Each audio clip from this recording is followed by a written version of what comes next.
ఇందిరమ్మ రాజ్యం అని చెప్పి అధికారంలోకి వచ్చిన కాంగ్రెస్ పార్టీ తెలంగాణలో మళ్లీ ఆనాటి ఎమర్జెన్సీ రోజులను తీసుకొచ్చిందని ఫైర్ అయ్యారు BRS working president KTR. Lok Bhavan లో గవర్నర్ తో సమావేశమైన బీఆర్ఎస్ ఎమ్మెల్యేలు, ఎమ్మెల్సీలు మంత్రి పొంగులేటి శ్రీనివాసరెడ్డి అక్రమాలపై ఫిర్యాదు చేశారు. ప్రజా సంపదను రెవెన్యూ మంత్రి కుటుంబం కొల్లగొడుతోందని అన్ని ఆధారాలను గవర్నర్ కు సమర్పించారు. కాంగ్రెస్ అక్రమాలను ప్రజాక్షేత్రంలో ఎండగడతామని, అక్రమ మైనింగ్ ఆగే వరకు పోరాటం చేస్తామని స్పష్టం చేశారు కేటీఆర్.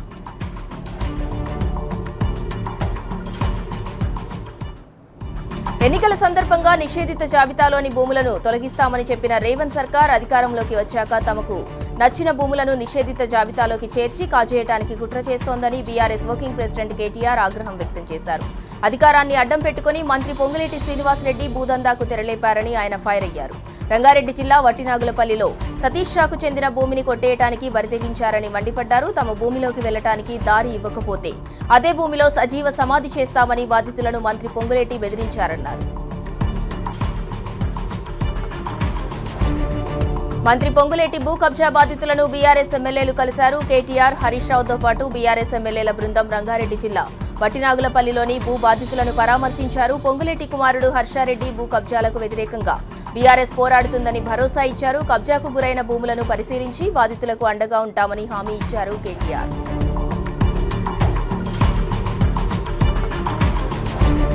బీఆర్ఎస్ ఎమ్మెల్సీలు గన్ పార్క్ వద్ద నిరసనకు దిగారు. రాఘవ కన్స్ట్రక్షన్స్ అక్రమ మైనింగ్ వ్యవహారంపై హౌస్ కమిటీ వేయాలని ఆందోళన చేపట్టారు. హైకోర్టు సిట్టింగ్ జడ్జితో విచారణ జరిపి బాధ్యులైన పొంగులేటి శ్రీనివాసరెడ్డిని మంత్రివర్గం నుంచి బర్తరఫ్ చేయాలని డిమాండ్ చేశారు.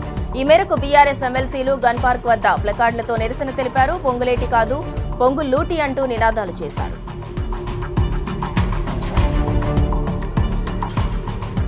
శాసన మండలిలో బీఆర్ఎస్ ఎమ్మెల్సీలు హోరెత్తించారు. రాఘవ కన్స్ట్రక్షన్స్ పై హౌస్ కమిటీ వేయాలని డిమాండ్ చేస్తూ ఆందోళన చేశారు.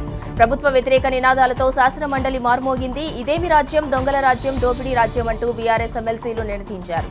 మంత్రి పొంగులేటి అక్రమ మైనింగ్ పై చర్చ జరిపి మంత్రివర్గం నుంచి బర్తరఫ్ చేయాలని డిమాండ్ చేశారు.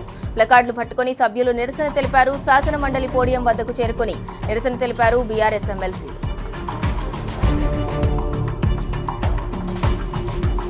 రాఘవ కన్స్ట్రక్షన్స్ అక్రమాలపై హౌస్ కమిటీ వేయాలంటూ బీఆర్ఎస్ పొంతెత్తితే రేవంత్ సర్కార్ కుట్రలకు తెరతీసింది. గులాబీ పార్టీ ఎమ్మెల్సీలను సభ నుంచి సస్పెండ్ చేసింది. మంత్రుల అవినీతిని ప్రశ్నించిన బీఆర్ఎస్ ఎమ్మెల్సీలను ఒక్కరోజు సస్పెండ్ చేస్తూ నిర్ణయం తీసుకున్నారు. సస్పెన్షన్ పై గులాబీ పార్టీ ఆగ్రహం వ్యక్తం చేసింది. అవినీతిపై ప్రశ్నిస్తే సస్పెండ్ చేస్తారా అంటూ బీఆర్ఎస్ సభ్యులు నిలదీంచారు.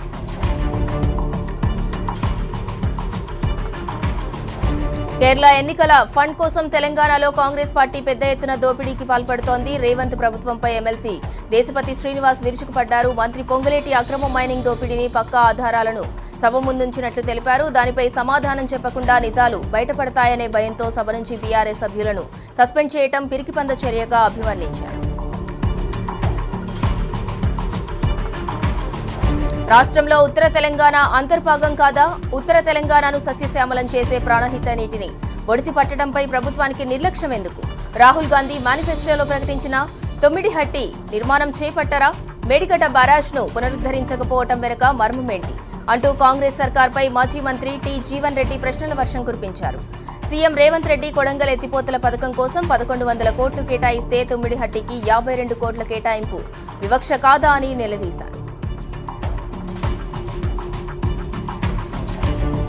సిద్దిపేట జిల్లా నంగునూరు మండల కాంగ్రెస్ పార్టీలో విభేదాలు బహిర్గతమయ్యాయి. సిద్దిపేట నియోజకవర్గ కాంగ్రెస్ పార్టీ ఇన్ఛార్జ్ పూజల హరికృష్ణపై మండల నాయకులు తిరగబడ్డారు. మార్కెట్ కమిటీ చైర్మన్ పదవిని అమ్ముకున్నాడని ఆరోపించారు. హరికృష్ణను ఇన్ఛార్జ్ పదవి నుంచి తొలగించాలని డిమాండ్ చేశారు.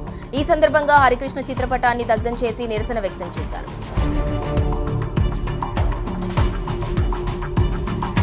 భారీ వాహనాలను ఏప్రిల్ 1 నుంచి మల్కాజ్గిరి కమిషనరేట్ పరిధిలోని రద్దీ సమయాల్లో ప్రవేశంపై నిషేధం విధిస్తూ పోలీస్ కమిషనర్ అవినాష్ మహంతి ఉత్తర్వులు జారీ చేశారు. భారీ వాహనాలతో పాటు మధ్య తరహా మోటార్ వాహనాలపై నిషేధం ఉంటుందన్నారు. ఉదయం 7:30 నుంచి 11:30 మధ్య, మధ్యాహ్నం 3:30 నుంచి రాత్రి 10:30 మధ్య ఈ ఆంక్షలు అమల్లో ఉంటాయన్నారు.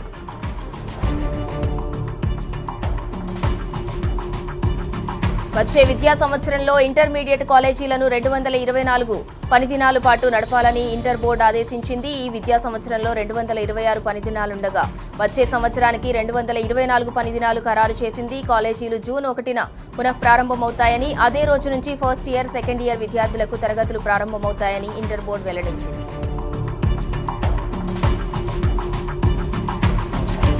రాష్ట్రంలో ప్రభుత్వ దవాఖానాలకు మందులు సరఫరా చేసిన ఏజెన్సీలకు బకాయిలు చెల్లించడంలో కాంగ్రెస్ సర్కార్ తీవ్ర అలసత్వాన్ని ప్రదర్శిస్తోంది. ఇప్పటి వరకు 300 కోట్ల బకాయిలను పెండింగ్లో పెట్టింది. దీంతో ఇకపై మందుల సరఫరా చేయలేమని ప్రభుత్వానికి మెడికల్ ఏజెన్సీలు తేల్చి చెప్పాయి. బకాయిలపై ఆరోగ్య శాఖ మంత్రి హెల్త్ సెక్రటరీకి లేఖ రాసినా స్పందన లేదని ఆవేదన వ్యక్తం చేస్తున్నాయి.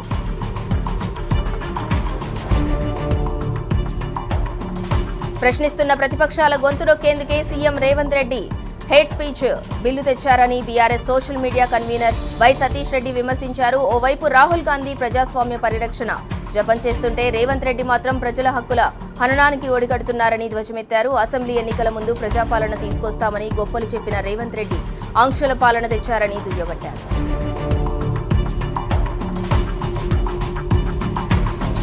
వనపర్తి జిల్లా ఆత్మకూరు మండలం మూలమల్ల గ్రామంలో శ్రీమతి దేశాయి సరళాదేవి వర్ధంతి సందర్భంగా చేతిరాళ్ల పోటీలను నిర్వహించారు. వనపర్తి జిల్లా కబడ్డీ అసోసియేషన్ అధ్యక్షులు దేశాయి పద్మజారెడ్డి, సర్పంచ్ రంగారెడ్డి పోటీలను ప్రారంభించారు. పలు గ్రామాలకు చెందిన యువ క్రీడాకారులు పోటీలో పాల్గొని తమ ప్రతిభను చాటారు.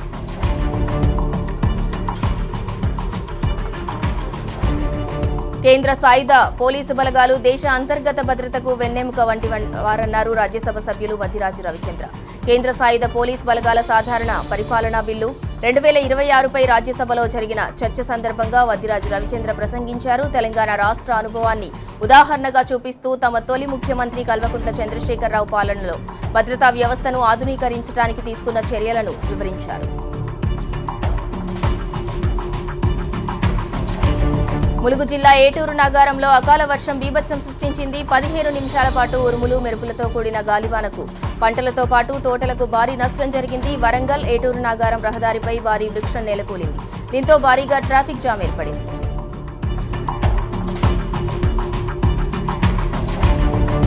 మహబూబాబాద్ వ్యవసాయ మార్కెట్లో మక్క రైతులు ఆందోళన చేపట్టారు. మార్క్ఫెడ్ ద్వారా మక్కలను కొనుగోలు చేయడం లేదని, ఇదే అదునుగా ప్రైవేట్ వ్యాపారులు దోచుకుంటున్నారని రైతులు వాపోయారు. గిట్టుబాటు ధర రాకపోవడంతో మార్కెట్ కార్యాలయానికి తాళం వేసి రైతులు నిరసన తెలిపారు.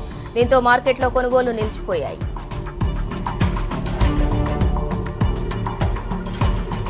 సాగునీటి కోసం అన్నదాత పోరుబాట పట్టారు. వరంగల్ జిల్లా రంగాయ చెరువు ప్రాజెక్టు కుడి, ఎడమ కాలువల పనులు పూర్తి చేసి పంటలకు నీళ్లివ్వాలని డిమాండ్ చేస్తూ బీఆర్ఎస్ పార్టీ ఆధ్వర్యంలో రైతులు ధర్నాకు దిగారు. ఈ కార్యక్రమానికి నర్సంపేట మాజీ శాసనసభ్యులు పెద్ది సుదర్శన్ రెడ్డి హాజరయ్యారు.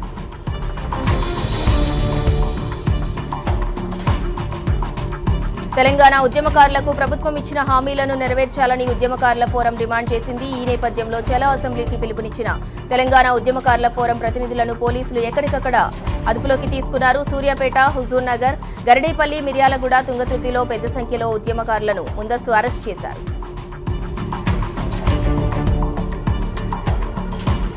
పెండింగ్లో ఉన్న బిల్లుల బకాయిలను వెంటనే చెల్లించాలని మాజీ సర్పంచ్లు డిమాండ్ చేశారు. ఎన్నికలకు ముందుంచిన హామీలను నెరవేర్చడంలో కాంగ్రెస్ పూర్తిగా విఫలమైందని వారు విమర్శించారు. ఈ నేపథ్యంలో అసెంబ్లీ ముట్టడించేందుకు ర్యాలీగా వచ్చిన మాజీ సర్పంచ్లను పోలీసులు అడ్డుకున్నారు. రాని బకాయిలతో తీవ్ర మనోవేదనకు గురైన పలువురు మాజీ సర్పంచ్లు ఆత్మహత్యలకు పాల్పడ్డారని గుర్తు చేశారు.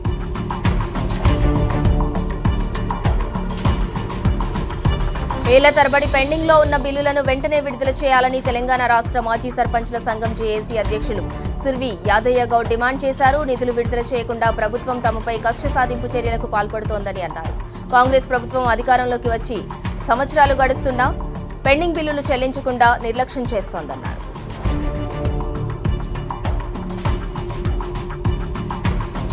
ఆశా వర్కర్ల కనీస వేతనాన్ని 18,000 రూపాయలకు పెంచాలని డిమాండ్ చేస్తూ జడ్చర్ల జాతీయ రహదారిపై ఆశా వర్కర్లు ఆందోళన చేపట్టారు. దీంతో కిలోమీటర్ల మేర ట్రాఫిక్ కు తీవ్ర అంతరాయం ఏర్పడింది. ఆందోళనకారులను చెదరగొట్టేందుకు పోలీసులు ప్రయత్నించడంతో తోపులాట జరిగింది. కొంతమంది సొమ్మసిల్లి పడిపోయారు. ప్రభుత్వం ఇచ్చిన హామీలనే అమలు చేయాలని తాము కోరుతున్నామని, కొత్తగా ఎలాంటి డిమాండ్లు చేయటం లేదని ఆశా వర్కర్లు అంటున్నారు.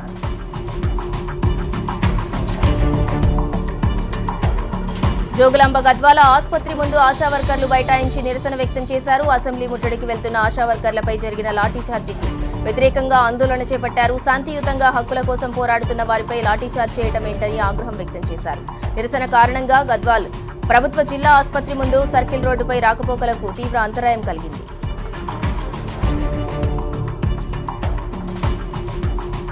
రాజన్న సిరిసిల్ల జిల్లాలో ఆశా వర్కర్లు కదం తొక్కారు. సిఐటియు ఆధ్వర్యంలో సిరిసిల్ల అంబేద్కర్ చౌక్ వద్ద రాస్తారోకో నిర్వహించారు. ప్రభుత్వం ఇచ్చిన హామీ ప్రకారం 18,000 రూపాయల వేతనం అందివ్వాలని, ఇందుకోసం అసెంబ్లీలో తీర్మానం చేయాలని డిమాండ్ చేశారు. తమ న్యాయమైన డిమాండ్లను ప్రభుత్వం వెంటనే పరిష్కరించాలని, లేకుంటే నిరవధిక సమ్మెకు వెళ్తామని హెచ్చరించారు.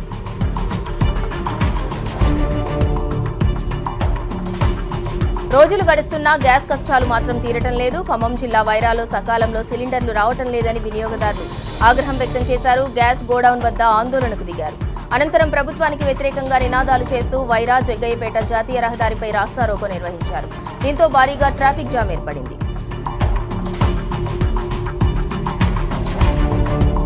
విద్యుత్ శాఖలో పనిచేస్తున్న కార్మికులందరికీ సమాన అవకాశాలు కల్పించాలని తెలంగాణ విద్యుత్ జేఏసీ నాయకులు అన్నారు. ఆర్జినల్ కార్మికుల సమస్యలు పరిష్కరించాలని డిమాండ్ చేస్తూ కంటోన్మెంట్ డీఈ కార్యాలయం ముందు ధర్నా నిర్వహించారు. ప్రభుత్వం తమ డిమాండ్లను నెరవేర్చకపోతే ఏప్రిల్ 7న వరంగల్ బహిరంగ సభ నిర్వహిస్తామని, 8న సమ్మెకు వెళ్లడం జరుగుతోందని హెచ్చరించారు.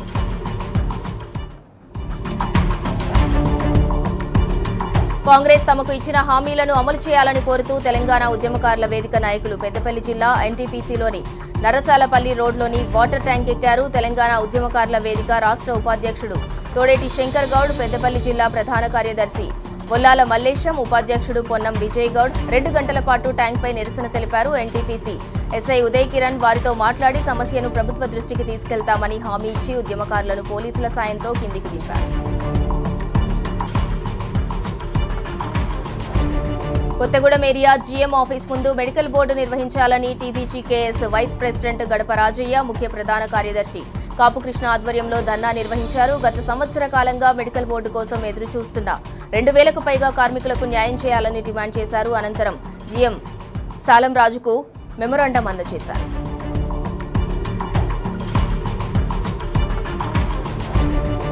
పెద్దపల్లి జిల్లా రామగుండం సింగరేణి జీఎం కార్యాలయాన్ని తెలంగాణ బొగ్గుగని కార్మిక సంఘం ముట్టడించింది. సింగరేణిలో మెడికల్ బోర్డును పునరుద్ధరించి పెండింగ్ సమస్యలను పరిష్కరించాలని డిమాండ్ చేశారు. కాంగ్రెస్ ప్రభుత్వం వచ్చిన తర్వాత యాజమాన్యం మెడికల్ బోర్డును నిర్వహించకుండా కార్మికులకు అన్యాయం చేస్తోందన్నారు. కారుణ్య నియామకాలను తప్పుడు ప్రచారం చేస్తున్న డిప్యూటీ సీఎం బట్టి విక్రమార్క బేషరతుగా క్షమాపణ చెప్పాలని డిమాండ్ చేశారు.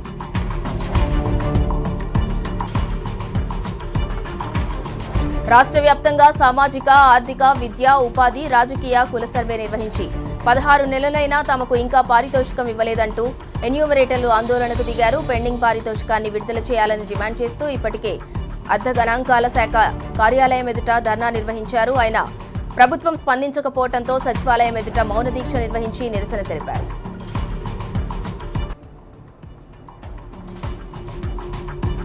రెవెన్యూ అధికారుల అనాలోచిత నిర్ణయం ఓ పేద కుటుంబాన్ని రేషన్కు దూరం చేసింది. నాగర్ కర్నూలు జిల్లా అచ్చంపేటలో అర్హులైన పేద కుటుంబానికి రేషన్ కార్డు తీసివేసిన ఘటన ఆలస్యంగా వెలుగు చూసింది. రేషన్ కోసం వెళ్లిన బొడ్డుపల్లి మల్లేష్ అనే వ్యక్తి తనకు రేషన్ రద్దయిందని తెలుసుకుని షాక్ అయ్యాడు.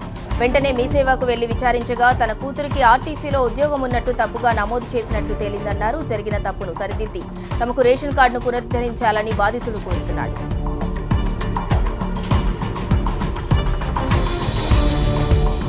సూర్యాపేట జిల్లా కోదాడ మండలం ఆడ్లూరు గ్రామం గ్రామసభలో కాంగ్రెస్ సర్పంచ్ గువ్వల శిరీష, వెంకటరమణ వర్గీయులు రెచ్చిపోయారు. నిధుల దుర్వినియోగంపై ప్రశ్నించిన గ్రామస్తులపై కర్రలతో దాడులకు తెగబడ్డారు. తన సంతకాలు లేకుండా నిధులు ఏ విధంగా డ్రా చేస్తారని గ్రామ ఉప సర్పంచ్ ఉసిరికాయల శిరీష కొండలు ప్రశ్నించడంతో వాగ్వాదం చోటు చేసుకుంది. దౌర్జన్యం చేసిన సర్పంచి వాళ్ళ అనుచరులపై చర్యలు తీసుకోవాలని గ్రామస్తులు కోరుతున్నారు.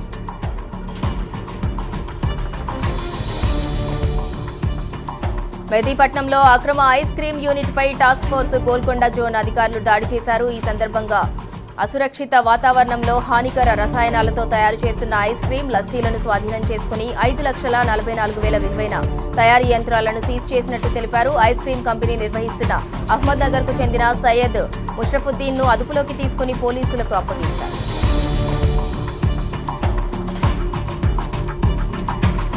నాగర్ కర్నూలు జిల్లాలో ఏసీబీ అధికారులు పంజా విసిరారు. ఓ వ్యక్తి నుంచి లంచం తీసుకుంటుండగా తిమ్మాజీపేట ఎస్ఐ హరిప్రసాద్ రెడ్డిని రెడ్ హ్యాండెడ్ గా పట్టుకున్నారు. ఓ కేసు విషయంలో 30,000 రూపాయల లంచం డిమాండ్ చేశాడని, అందులో 20,000ని తీసుకుంటుండగా అరెస్ట్ చేసినట్లు మహబూబ్ నగర్ ఏసీబీ డీఎస్పీ బాలకృష్ణ తెలిపారు. బాధితుడు ఏసీబీ అధికారులను ఆశ్రయించగా పోలీస్ స్టేషన్లోనే వలపన్ని ఎస్ఐను అరెస్ట్ చేశామన్నారు.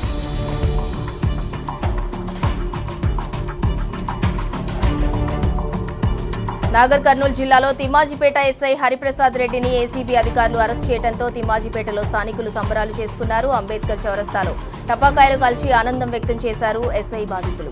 అవినీతి ఎస్ఐ డౌన్ డౌన్ అంటూ నినాదాలు చేశారు. చాలా మందిని డబ్బుల కోసం పీడించారని, దారుణంగా కొట్టేవాడని అన్నారు. సీసీ కెమెరాల పేరిట ప్రతి గ్రామంలో డబ్బులు వసూలు చేశాడని చెప్పారు. ప్రైవేట్ బస్సుల ద్వారా గుట్టు చప్పుడు కాకుండా రవాణా అవుతున్న డ్రగ్స్ ను పట్టుకునేందుకు పోలీసులు పెద్ద ఎత్తున తనిఖీలు నిర్వహిస్తున్నారు. కొంపల్లి జాతీయ రహదారిపై ఎక్సైజ్ టాస్క్ ఫోర్స్ పోలీసులు సీఐ బాలరాజు నేతృత్వంలో అంతర్రాష్ట్ర ప్రైవేట్ ట్రావెల్స్ పై దాడులు నిర్వహించారు. మహారాష్ట్ర, ఉత్తరప్రదేశ్, ఛత్తీస్గఢ్, నాగ్పూర్, మధ్యప్రదేశ్ వైపు వెళ్లే బస్సులను ఆపి క్షుణ్ణంగా తనిఖీలు జరిపారు.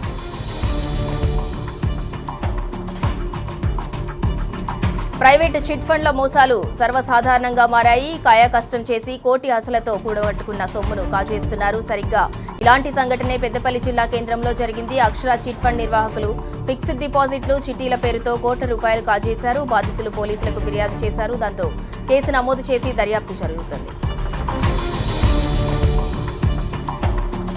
గద్వాల పాత బస్టాండ్ సమీపంలో జరిగిన షార్ట్ సర్క్యూట్తో పెయింట్ షాప్ పూర్తిగా దగ్ధమైంది. షాప్ నుంచి పొగలు రావడం గమనించిన స్థానికులు ఫైర్ స్టేషన్ కు సమాచారం అందించారు. సంఘటనా స్థలానికి హుటాహుటిన చేరుకున్న ఫైర్ సిబ్బంది మంటలను అదుపులోకి తెచ్చారు. పెయింట్ షాప్ పూర్తిగా దగ్ధం కాగా సమీపంలో ఉన్న మరో కిరాణా షాప్ కి మంటలు చెలరేగాయి.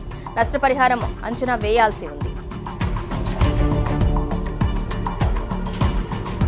జగిత్యాల ఎస్టీ ఎస్సీ హాస్టల్లో అమానుషం చోటు చేసుకుంది. హాస్టల్లో కూరగాయలు కోసే శ్రీనివాస్ అనే వ్యక్తి చీపురుతో విద్యార్థులను చితకబాదిన ఘటన కలకలం రేపింది. నిత్యం మద్యం మత్తులో జోగే శ్రీనివాస్ 4 నెలలుగా తమను వేధిస్తున్నట్లు విద్యార్థినులు ఆరోపిస్తున్నారు. హాస్టల్ నిర్వాహకులకు ఎన్నిసార్లు ఫిర్యాదు చేసినా పట్టించుకోవటం లేదని అంటున్నారు. శ్రీనివాస్ పై తగిన చర్యలు తీసుకోవాలని విద్యార్థినులు డిమాండ్ చేస్తున్నారు. మళ్లీ కిరోసిన్ అందుబాటులోకి వస్తోంది. గ్యాస్ కొరతను తీర్చేందుకు కేంద్రం ప్రజా పంపిణీ వ్యవస్థ ద్వారా కిరోసిన్ సరఫరా చేయాలని నిర్ణయించింది. ఈ మేరకు అన్ని రాష్ట్రాల్లోని లైసెన్స్ పొందిన సర్వీస్ స్టేషన్లలో 2,500 లీటర్ల వరకు నిల్వ చేసుకునేందుకు అవకాశం కల్పించింది. ఇది సుపీరియర్ క్వాలిటీకి చెందిన కిరోసిన్ గా కేంద్రం పేర్కొంది. దీనివల్ల పొగ తక్కువగా వెలువడుతుందని తెలిపింది. ఏప్రిల్ 1 నుంచి దేశవ్యాప్తంగా జనగణనకు కేంద్రం సిద్ధమైంది. జనగణనను 2 దశల్లో చేపట్టనున్నట్లు తెలిపింది. తొలి దశలో భాగంగా గృహగణన ఉంటుందని, మొబైల్ యాప్ ద్వారా అధికారులు ఇంటింటికి వెళ్లి ఇళ్ల వివరాలు సేకరిస్తారని పేర్కొంది. వచ్చే ఏడాది ఫిబ్రవరిలో ప్రారంభం కానున్న 2వ దశలో జనాభా లెక్కల సేకరణ ఉంటుందని వెల్లడించింది కేంద్రం. జనగణన కోసం 33 ప్రశ్నలతో ఓ ప్రశ్నావళిని రూపొందించింది. కోవిడ్ ఆనవాళ్లు ఇంకా పూర్తిగా తొలగిపోలేదు. మరో వైరస్ రూపంలో ప్రమాదం పొంచి చూస్తూనే ఉంది. ఇప్పుడు BA 3.2 వేరియంట్ పేరుతో మరో వైరస్ తీవ్రంగా విజృంభిస్తోంది. 23 దేశాల్లో ఈ వైరస్ కు చెందిన కేసులు భారీగా నమోదవుతున్నాయి. అమెరికాలో ఇంకా తీవ్రంగా ఉన్నట్లు centre for disease control and prevention తెలిపింది. BA 3.2 వేరియంట్ సోకిన వారిలో సాధారణంగా కోవిడ్ లక్షణాలే కనిపిస్తున్నాయి. గొంతు నొప్పి, దగ్గు, తెమడ, నీరసం, తలనొప్పి, జ్వరం లాంటి లక్షణాలు ఉంటాయని centre for disease control and prevention సంస్థ తెలిపింది. సముద్రంలో విహారానికి వెళ్లిన బెంగాల్ హీరో అరుణోదయ బెనర్జీ ప్రమాదవశాత్తు సముద్ర జలాల్లో మునిగి దుర్మరణం పాలయ్యారు. ఓ చిత్ర నిర్మాణంలో పాల్గొనేందుకు దిగా ప్రాంతానికి వెళ్లిన ఆయన కడలి అందాలను వీక్షించేందుకు ఒంటరిగా సముద్రంలోకి వెళ్లారు. పడవలో వెళ్లిన ఆయన ప్రమాదవశాత్తు సముద్రంలోకి పడిపోయారు. రక్షణ సిబ్బంది ఆయనను బయటకు తీసుకువచ్చి ఆసుపత్రికి తీసుకువెళ్లగా ఫలితం లేకుండా పోయింది. తమ అభిమాన హీరో అరుణోదయ బెనర్జీ ఆకస్మిక మృతిపై పశ్చిమ బెంగాల్ ముఖ్యమంత్రి మమతా బెనర్జీ దిగ్భ్రాంతి వ్యక్తం చేశారు. ఆయన మృతి పట్ల తీవ్ర సంతాపాన్ని ప్రకటించారు. టీవీకే చీఫ్ విజయ్ తనకు 603 కోట్ల స్థిర చరాస్తులు ఉన్నట్టు ఎన్నికల అఫిడవిట్లో వెల్లడించారు. తనకు 404.58 కోట్ల చరాస్తులున్నాయని విజయ్ తెలిపారు. కొడైకెనాల్లోని వ్యవసాయ భూమి, చెన్నై వ్యాప్తంగా ఉన్న వాణిజ్య, నివాస భవనాలతో కూడిన చరాస్తుల విలువ 198.62 కోట్లుగా ఉంది. తన భార్య సంగీత పేరిట 15.76 కోట్ల విలువ చేసే ఆస్తులున్నట్టు విజయ్ ప్రకటించారు. వ్యక్తిగతంగా తన వద్ద 2 లక్షల నగదు, వివిధ బ్యాంకు ఖాతాల్లో 213 కోట్లకు పైగా డిపాజిట్లు ఉన్నాయని తెలిపారు. అధికారం కోసం కాదు, ఆదివాసీ హక్కుల కోసమే మావోయిస్టుల నిర్మూలనకు కేంద్రం పూనుకున్నదన్నారు కేంద్ర హోంమంత్రి అమిత్ షా. బస్తర్లో పూర్తిగా నక్సలిజాన్ని నిర్మూలించామని, త్వరలోనే భారత్ను నక్సల్ ఫ్రీ దేశంగా మారుస్తామన్నారు. కాంగ్రెస్ వల్లే దేశంలో నక్సలిజం పెరిగిందని, 60 ఏళ్లు దేశాన్ని పాలించిన కాంగ్రెస్ నక్సలిజాన్ని ఎందుకు అంతమొందించలేకపోయిందో చెప్పాలని ప్రశ్నించారు. ఇంగ్లాండ్లో ర్యాష్ డ్రైవింగ్ చేసి ప్రమాదానికి కారణమైన భారత సంతతికి చెందిన ఓ యువకుడు జైలు పాలయ్యాడు. అతడిపై హత్యాయత్నం, నిర్లక్ష్యపూరిత డ్రైవింగ్, ఉద్దేశపూర్వకంగా హాని తలపెట్టడం వంటి సెక్షన్ల కింద కేసులు నమోదు చేశారు. నిందితుడిని రిమాండ్కు తరలించామని, కేసు దర్యాప్తు కొనసాగుతోందని తెలిపారు. కువైట్పై ఇరాన్ దాడుల్లో భారతీయుడు ప్రాణాలు కోల్పోయాడు. విద్యుత్, నీటి శుద్ధి ప్లాంట్పై జరిపిన బాంబు దాడుల్లో భారతీయుడు చనిపోయినట్టు భారత ఎంబసీ వెల్లడించింది. ఈ ఘటనపై ప్రగాఢ సంతాపం వ్యక్తం చేస్తూ బాధిత కుటుంబానికి సాధ్యమైన అన్ని రకాల సహాయాన్ని అందిస్తామని తెలిపింది.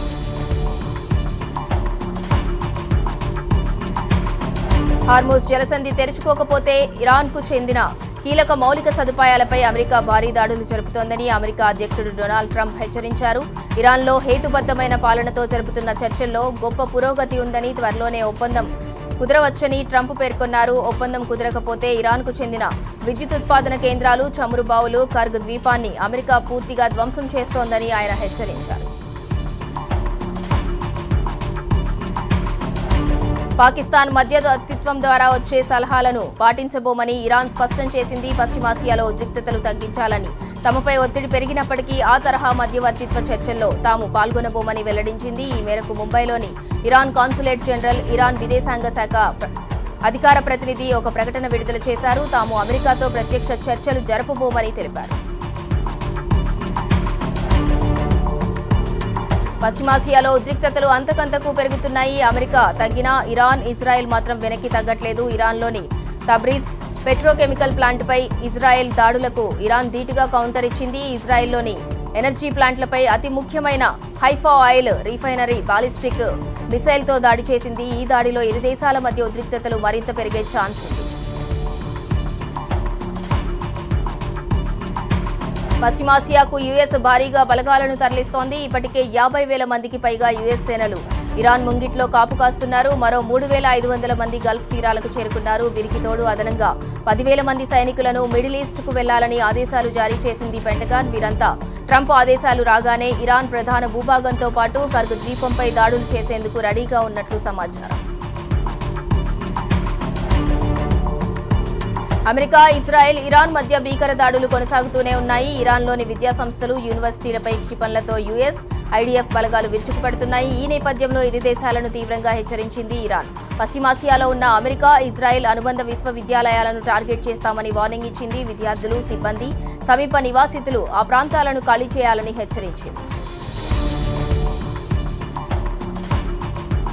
భారత్కు వచ్చే క్రూడ్ ఆయిల్, ఎల్పీజీ, ఎల్ఎన్జీ నౌకలను రక్షణ కల్పించేందుకు భారత్ ఆపరేషన్ ఊర్జా సురక్షణను ప్రారంభించింది. హార్ముజ్ జలసంధి దగ్గర ఈ ఆపరేషన్ కొనసాగుతోంది. ఇందులో భాగంగా తన అత్యున్నత స్థాయి యుద్ధ నౌకలను భారత్ హార్ముజ్ జలసంధి సమీపంలో మోహరించింది. సుమారు 5కు పైగా ఫ్రంట్ లైన్ యుద్ధ నౌకలు పహారా కాస్తూ భారత జాతీయ పతాకం కలిగిన ఇంధన నౌకలకు రక్షణగా నిలుస్తున్నాయి.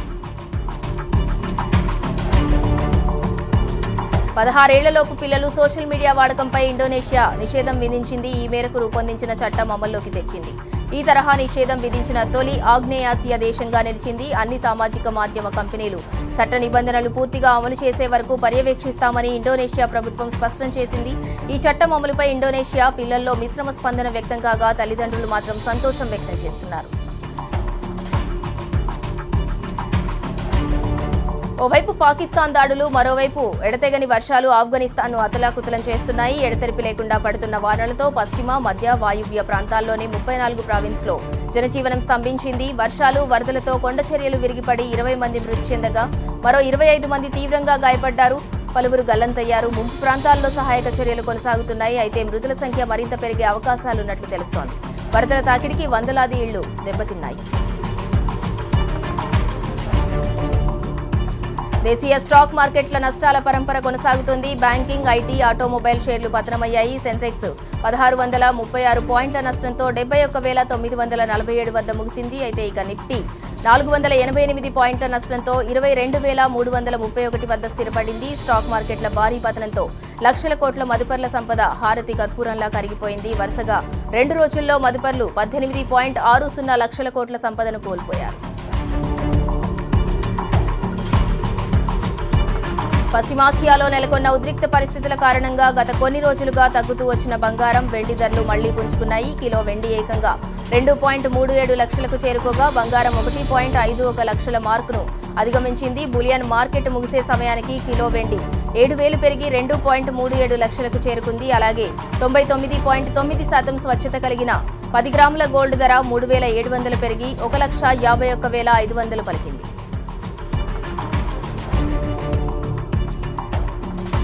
రూపాయి విలువ పాతాళంలోకి పడిపోయింది. డాలర్తో పోలిస్తే రూపాయి విలువ తొలిసారిగా 95 మార్కును అధిగమించింది. ఇంట్రాడేలో 95.22 కనిష్టాన్ని తాకిన రూపాయి విలువ ఈ పతనాన్ని అడ్డుకట్ట వేయడానికి రిజర్వ్ బ్యాంక్ రంగంలోకి దిగటంతో చివర్లో 15 పైసలు ఎగబాకి 94.70 వద్ద ముగిసింది. పశ్చిమాసియాలో యుద్ధం మొదలైనప్పటి నుంచి ఇప్పటి వరకు రూపాయి విలువ 4% పైగా పతనమైంది. ఐపీఎల్ 19వ సీజన్ను రాజస్థాన్ రాయల్స్ ఘనంగా ఆరంభించింది. ఆల్రౌండ్ షోతో చెన్నై సూపర్ కింగ్స్ ను వణికించిన రాజస్థాన్ 8 వికెట్ల తేడాతో జయభేరి మోగించింది. 128 పరుగుల స్వల్ప ఛేదనలో ఓపెనర్లు వైభవ్ సూర్యవంశీ 52, యశస్వి జైస్వాల్ 38 పరుగులతో ఆకాశమే హద్దుగా చెలరేగారు. బ్యాటింగ్, బౌలింగ్ 2 విభాగాల్లో దారుణంగా విఫలమైన సీఎస్కే ఘోర పరాభవం మూటగట్టుకుంది. ప్రముఖ నటుడు ప్రకాష్ రాజ్ ఇంట విషాదం చోటు చేసుకుంది. ఆయన తల్లి సువర్ణలత బెంగళూరులోని స్వగృహంలో కన్నుమూశారు. గత కొంతకాలంగా ఆమె వృద్ధాప్య సంబంధిత సమస్యలతో బాధపడుతున్నారు. వ్యక్తిగత జీవితంలో ఒడిదొడుకులను అధిగమించడంలో తన తల్లి మద్దతుగా నిలిచిందని ప్రకాష్ రాజ్ పలు సందర్భాల్లో గుర్తు చేస్తున్నారు. ఆమె మృతి పట్ల పలువురు సినీ తారలు సంతాపం తెలిపారు. ఇవి morning express updates. Keep watching tea news.